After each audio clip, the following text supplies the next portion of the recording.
I started working at Memorial Hospital when I was 17 years old. Not as a doctor or a nurse. As a janitor in the Environmental Services Department. Night shift, 11 p.m. to 7 a.m., mopping floors and emptying trash cans while studying for my high school finals during breaks. My family thought it was temporary. A summer job to earn college money, maybe something I'd do part-time during my first year at community college. But I loved it. Not the mopping itself, though there's something meditative about repetitive work. I loved the hospital. The energy of it, the purpose, the way every single person from the surgeons to the cafeteria workers to the janitors played a role in saving lives. My sister Melissa was the golden child. She went to a 4-year university, got her business degree, landed a corporate job at a marketing firm. She wore designer clothes to work, had business cards with fancy titles, and posted LinkedIn updates about her professional journey. My parents framed her college diploma and hung it in the living room. My janitorial uniform never made it onto the wall. That was 15 years ago. I'm 32 now, and to my family I'm still just the janitor. They don't know that I haven't mopped a floor professionally in 8 years. They don't know that I went to night school and got my bachelor's in healthcare administration, then my master's, then my doctorate. They don't know that I worked my way up from environmental services to facilities management, to operations coordinator, to director of operations to chief operating officer. And they definitely don't know that 3 years ago at 29 years old, I became the CEO of Memorial Hospital System, which now includes 4 hospitals, 12 outpatient clinics, and over 3,000 employees. To them I'm still just Elena, the janitor. The one who couldn't cut it in college, who took the easy route, who settled for honest work, because she didn't have the drive or intelligence for anything better. I never corrected them. At first it was because I was too busy actually doing the work to worry about explaining it. Then it became a kind of experiment. How long would they keep making assumptions? How long before someone actually asked what I did instead of telling me what they thought I did? The answer apparently was 15 years and counting. The family reunion was at Uncle Robert's house, the big one in the suburbs with the pool and the professionally landscaped yard. Uncle Robert was a dentist, successful enough to retire at 55. He loved reminding everyone about his success, especially in contrast to those of us who, in his words, never quite reached our potential. I arrived after my shift at the hospital, an 8-hour day that included a board meeting, a conference call with investors about our expansion plans, and a site visit to our new cancer center. I was wearing jeans and a simple blouse, my hair in a ponytail, no makeup. I'd learned a long time ago that dressing up for family events just invited more questions I didn't feel like answering. Melissa was already there, of course, in a dress that probably cost more than most people's monthly rent. She was holding court on the patio, talking about her latest campaign for some tech startup. My parents were listening with rapt attention, nodding and asking follow-up questions. Elena. Mom spotted me and waved me over. We were just hearing about Melissa's promotion. She's leading an entire department now. That's great, I said, hugging my sister. Congratulations. Thanks, Melissa said, her smile tight. How's the hospital? Busy. It's always busy. Still mopping floors? Uncle Robert asked, walking over with a beer in hand. He said it loud enough that several cousins turned to look. Your sister's a real professional now. Running teams, making 6 figures. When are you going to move up? I took a sip of my water. I'm comfortable where I am. That's the problem with your generation, Uncle Robert continued, settling into lecture mode. No ambition. You find something easy and you just coast.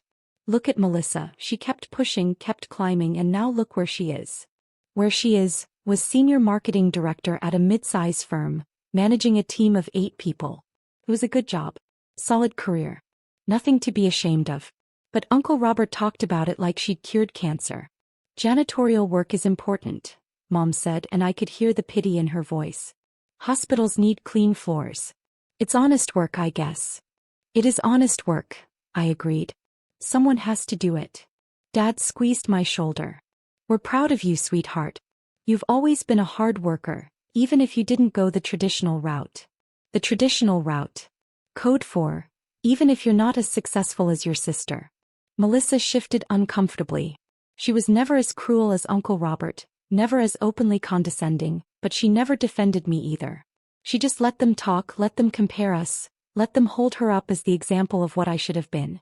I heard janitors can make decent money, my cousin David offered, trying to be helpful.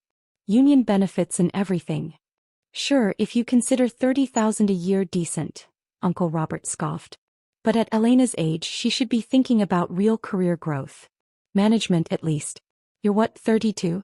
Still doing manual labor? I'm 32, I confirmed. And still mopping? Elena, sweetheart, there's no shame in it, but don't you want more? Don't you want what Melissa has? Respect, status, a real salary. I could have told them then. Could have explained that my real salary was $850,000 a year, not including bonuses. Could have mentioned that I oversaw a budget of $600 million and made decisions that affected thousands of patients and employees. Could have pointed out that while Melissa's LinkedIn profile was impressive, mine included speaking engagements at national healthcare conferences and a profile in Modern Healthcare magazine's list of top young executives. But I didn't. I just smiled and said, I'm happy with my work.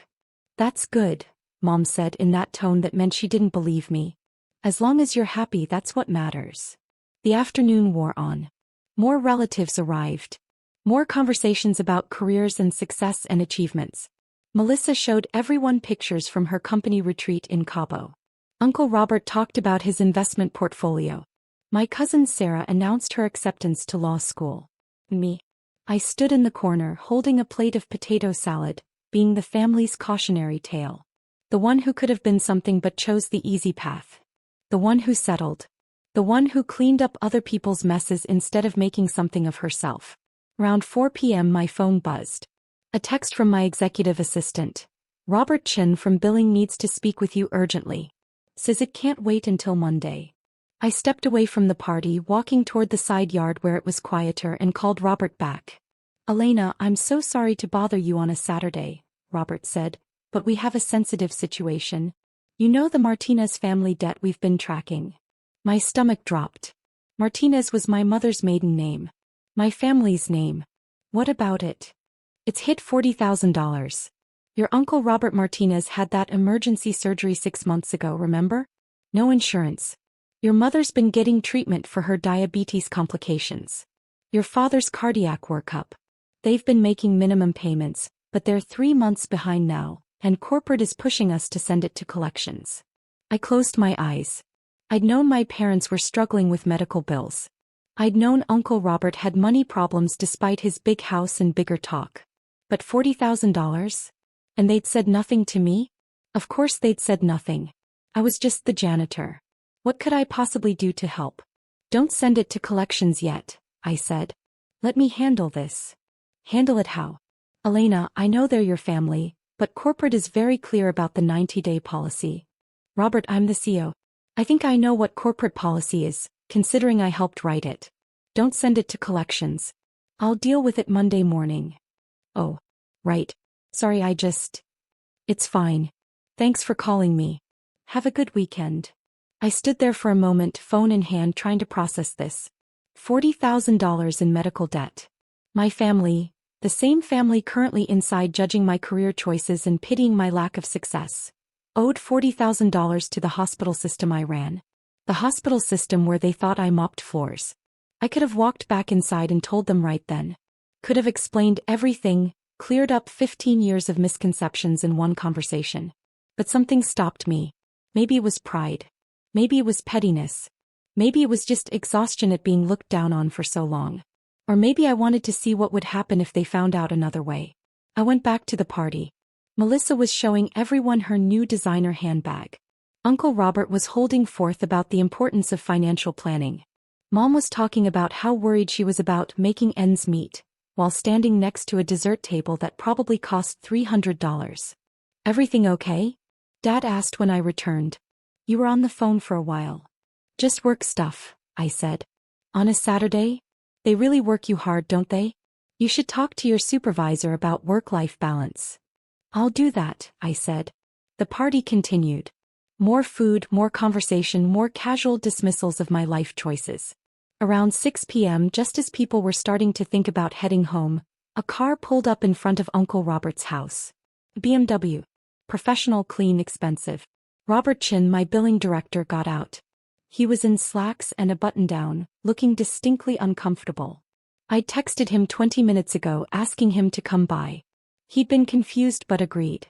Robert was 62, had worked in hospital billing for 40 years, and was one of the most professional people I'd ever worked with. He was also completely loyal and, more importantly, loved a good dramatic reveal. I'd given him very specific instructions on the phone. I watched through the window as he walked up the driveway. Uncle Robert answered the door, probably ready to tell this stranger he had the wrong house. I couldn't hear the conversation from inside, but I saw Robert Chin show him his hospital ID badge.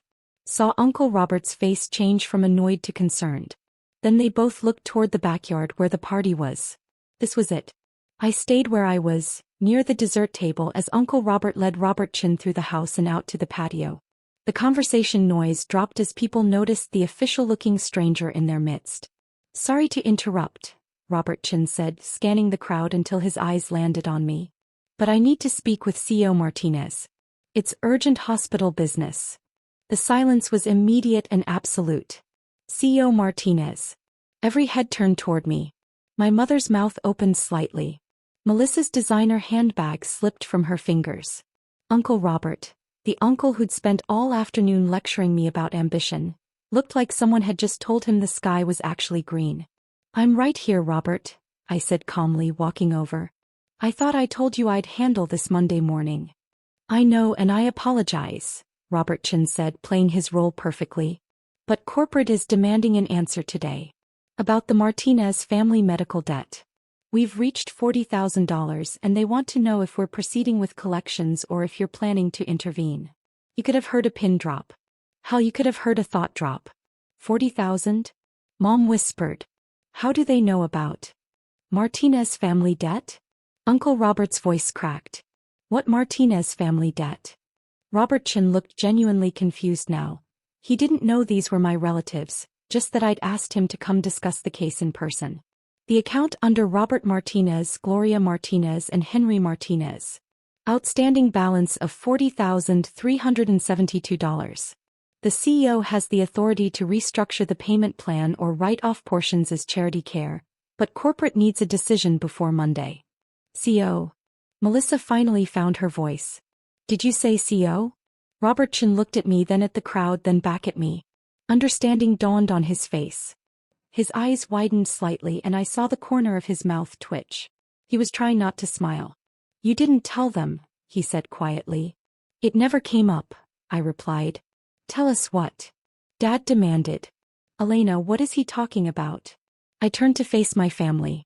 37 relatives, all staring at me like I'd just announced I was secretly royalty. Which, in a way, I had. "Robert, this is my family," I said. "Uncle Robert, Mom, Dad. This is Robert Chin, the billing director at Memorial Hospital System. He reports to me." "Reports to you?" Uncle Robert repeated. "But you're a janitor." "I was a janitor. 15 years ago. I worked in environmental services from 17 to 19 while I put myself through community college. Then I transferred to state school, got my bachelor's in healthcare administration while working in facilities management. Got my master's while working as operations coordinator. Got my doctorate while serving as director of operations. 3 years ago, the board appointed me CEO of the hospital system." More silence. Someone's paper plate hit the ground. "You're the CEO," Mom said faintly. "Of the hospital." "Of the hospital system," I corrected. 4 hospitals, 12 outpatient clinics, 3,000 employees, $600 million annual budget. I've been CEO for 3 years. CEO for 2 years before that. Director of operations for 3 years before that. I've worked at Memorial for 15 years, and I haven't mopped a floor professionally in 8. Melissa sat down heavily on a patio chair. "But you never said anything. You always just said you worked at the hospital." "I do work at the hospital. I run it. But every time I came to family events, you all assumed I was still in environmental services and I never corrected you. I wanted to see how long it would take before someone actually asked me what I did instead of telling me what they thought I did." 15 years, Dad said quietly. "You let us think." "I let you think exactly what you wanted to think," I said. "Every family dinner, every holiday, every reunion. Still mopping floors, Elena. When are you going to get a real job, Elena? Your sister's a real professional, Elena. I told you I worked at the hospital.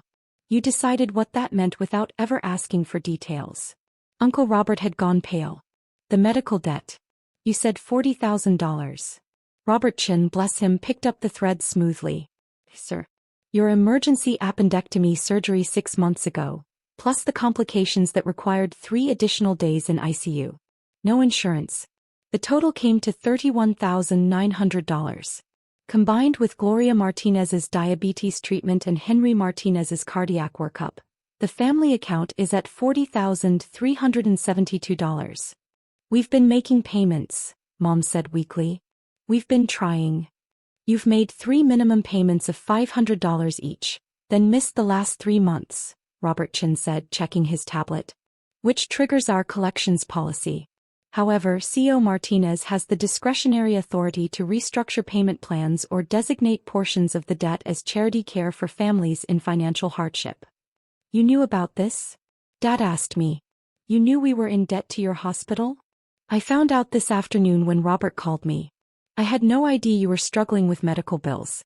But then again, you never told me. Probably because you thought I was just a janitor, and what could a janitor possibly do to help? Uncle Robert was shaking his head slowly. This isn't real. You can't be. You're 32 years old. CEOs aren't 32. Some are. I earned my position through 15 years of work, starting from the bottom and learning every aspect of hospital operations. I know how environmental services works because I worked in environmental services. I know how facilities management works because I managed facilities. I know how operations work because I ran operations. And yes, I know how executive leadership works because I've been doing it for 5 years. 5 years? Melissa said. You've been in hospital administration for 5 years? 5 years in executive leadership. 10 years in hospital administration overall. I have a doctorate in healthcare management from Johns Hopkins. Finished it last year through their executive program. I've published 3 papers on operational efficiency in hospital systems. I spoke at the National Healthcare Leadership Conference in Chicago last month. And yes, I'm the CEO and I have been for 3 years. The silence stretched out. I could see them trying to reconcile the person they thought they knew with the reality I'd just presented. The janitor who was actually the boss. The failure who was actually more successful than any of them. The cautionary tale who was actually the success story. Robert Chin cleared his throat delicately. CEO Martinez, I do need an answer about the debt situation. Should I proceed with collections on Monday, or would you like to restructure? I looked at my family. My mother who'd pitied me for choosing honest work. My father who'd been proud of me even though I didn't go the traditional route. My uncle who'd spent all afternoon lecturing me about ambition and drive. My sister who'd never once defended me when they compared us. I could forgive the debt entirely. I had the authority.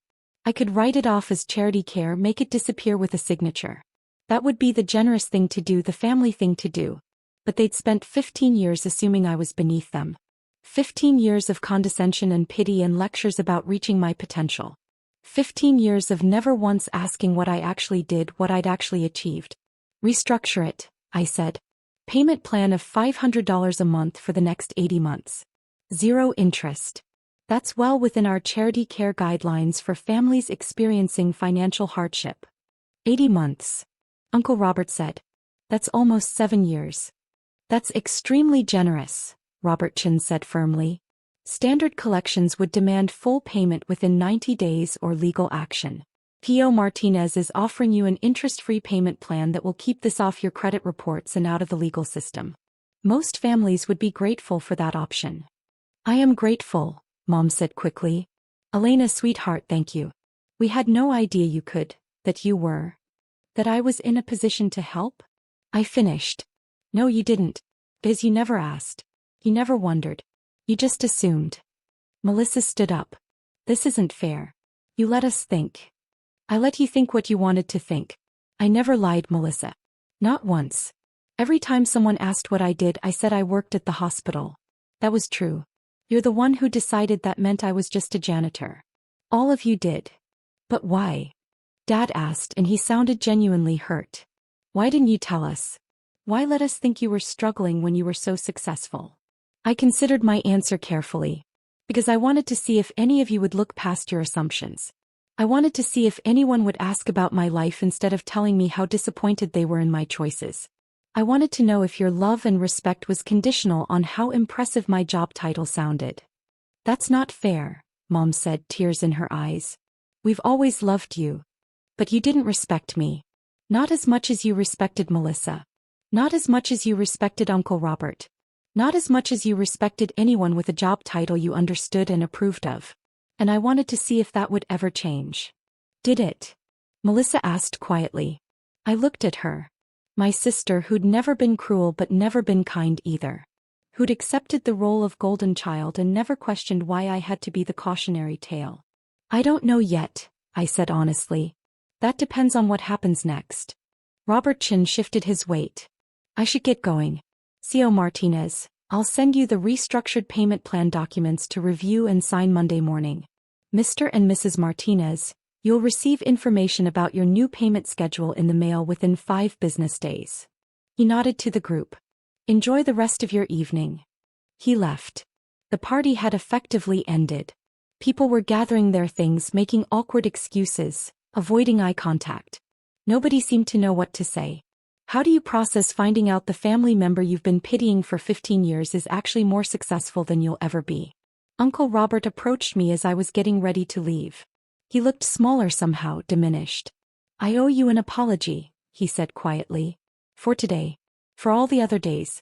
For every time I made you feel small. You do, I agreed. I'm sorry. Truly. I was wrong about you. About everything. You were wrong about what work has value, I said. You decided that some jobs were worthy of respect and others weren't. But you know what? Even if I was still a janitor, even if I'd stayed in environmental services my whole career, I'd still deserve respect. That work matters. Those workers matter. You just couldn't see that. He nodded slowly. You're right. And I'm sorry. My parents waited by my car. Mom had been crying. Dad looked like he'd aged 10 years in the last hour. We're so proud of you, Mom said. We always have been, You just wanted me to be proud of myself, I finished. I know. But Mom, I've always been proud of my work. All of it. From mopping floors to running the hospital system. You're the ones who decided one was more valuable than the other. We should have asked, Dad said. We should have paid attention, should have trusted that I knew what I was doing with my life, I said.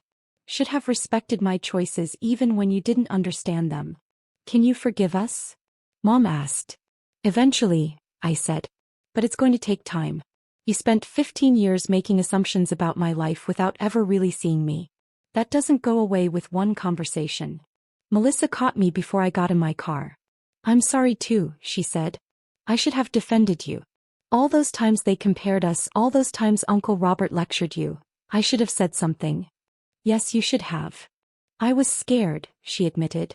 Scared that if I wasn't the successful one, I'd become the disappointment instead. It was easier to let them think I was better than you than risk them realizing I was just average. I looked at my sister, really looked at her, maybe for the first time in years. She looked tired. The designer dress and expensive handbag suddenly seemed like armor instead of achievements.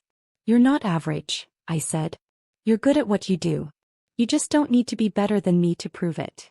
I know that now. Do you? He thought about it. I'm starting to. I drove home to my condo. A nice 3-bedroom with a view of the city skyline. I could afford more, could afford much more, but I'd never seen the point. The money went back into the hospital system, into better equipment and higher staff wages and expanded patient services. I paid myself a good salary but not an excessive one. That night I got texts from various family members. Apologies, congratulations, questions about how I'd hidden such a big secret for so long. I answered some and ignored others. This wasn't about making them feel better about their assumptions. This was about them finally seeing me clearly. Monday morning I was in my office at 6 a.m. Corner office on the top floor, windows overlooking the hospital complex I'd helped build. Robert Chin knocked at 6:30 with the payment plan documents for my family's debt. That was quite the reveal, he said, setting the papers on my desk. I had no idea those were your relatives. Neither did they, apparently. For what it's worth, I think you handled it perfectly. They needed that wake-up call. I signed the documents, making the payment plan official. They needed a lot more than a wake-up call, but it's a start. The rest of the day was typical for a Monday. Budget meeting at 8 a.m., department head check-ins until noon, site visit to our newest clinic in the afternoon, donor meeting at 4 p.m. I reviewed staffing reports, approved equipment purchases, discussed expansion plans with the board chair. Regular CEO work. At 6 p.m. as I was getting ready to leave, my phone rang. "Hi, sweetheart," she said, her voice careful. "I was wondering if you'd like to come for dinner this week. Just us, your father, Melissa, and me. No lectures, no comparisons. Just dinner." "Why?" I asked. "Because we'd like to get to know you. The real you. Not the version we made up in our heads." I thought about it. 15 years of assumptions couldn't be undone in one dinner. But it was a start. "Thursday," I said. "I'll come Thursday. But Mom, if anyone mentions mopping floors or asks when I'm going to get a real job, I'm walking out." "No mopping floor talk," she promised. "I swear." Thursday came. I went to dinner at my parents' house. It was awkward at first. They didn't know what to say to me now that they knew the truth. Melissa kept staring at me like I was a stranger. Dad asked careful questions about my work that made it clear he'd spent the last 3 days Googling hospital CEO responsibilities. But slowly, carefully, we started having a real conversation. Not about job titles or success metrics or career achievements. Just about life. About what I'd learned working my way up through every department. About the challenges of running a hospital system during a pandemic. About my hopes for expanding mental health services and my frustration with insurance companies. And they listened. Really listened. Not to judge or compare or offer unsolicited advice. Just to understand. It wasn't perfect. We had a long way to go. 15 years of assumptions don't disappear overnight. But it was a beginning. As I left that night, Melissa walked me to my car. "I looked up your speaking engagement," she said. "The one in Chicago. I watched the video online. And you were brilliant. The way you talked about operational efficiency and patient outcomes. I didn't understand half of it, but I could tell everyone in that room respected you. Really respected you. Thank you. I'm sorry I never saw it before. I'm sorry I never asked." "I know. But Melissa, you need to understand something. I don't need you to think I'm brilliant or impressive or successful. I need you to think I'm worthy of respect regardless of what my job title is. Even if I was still mopping floors, I'd deserve respect. Can you understand that?" She nodded slowly. "I'm trying to. That's all I ask. Keep trying." I drove home, exhausted but oddly hopeful. The relationship with my family would never be what it could have been if they'd paid attention from the start. But maybe it could become something better. Something built on actual understanding instead of assumptions. The next morning I was back in my office at 6 a.m. Back to budget reviews and staffing decisions and expansion plans. Back to running a hospital system that served over 200,000 patients a year. Back to work that mattered, that saved lives, that made a difference. And if anyone asked what I did for a living, I'd tell them the truth. I worked at the hospital. Just like I always had.